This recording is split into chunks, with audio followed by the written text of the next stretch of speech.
I think that because the BBC and the media loves a crisis, they love drama, they thrive on drama. The people who hold steady and who quietly defy the system tend to get overlooked. So it's quite refreshing to see an interview with Skidmore, who was the Prime Minister's net zero czar and who was not prepared, quote, to break international law or all the human rights conventions by backing the illegal immigration bill.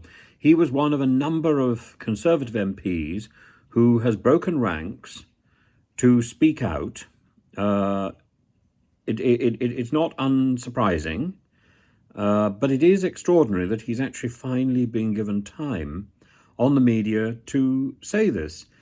He's said in the past he thinks we have an absolute duty to treat people humanely, to keep people safe, and removing protections for pregnant women, removing protections for families, removing protections for children is simply unacceptable. Now, Chris Skidmore is among many who are standing down at the next election and is among many who have voted against the illegal immigration bill.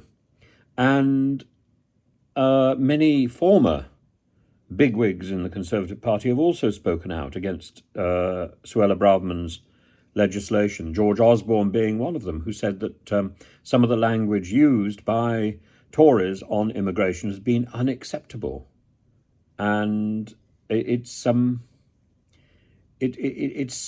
disturbing that the debate has focused instead on Gary Lineker as well as Suella Braverman, when there are politicians who could speak but are not being given the airtime. Here it is. Is this going to stop people coming over in boats? Probably not. I don't expect that the legislation will pass potentially this side of the election, probably have to be put through the Parliament Act. The House of Lords aren't going to take it forwards. We've seen that the number of peers who are speaking against it. But you don't think it's a sensible bill in the first place? No, I've got reservations of whether this is morally the correct thing to do, whether the long-term implications of this have been thought through, whether we're effectively creating a sort of Windrush Mark II. A number of individual cases I can see going horrifically wrong if this legislation was in place, which I doubt it will be. We've just seen the U-turn on EU retained legislation. But for myself... Can I just ask, Chris, just very briefly,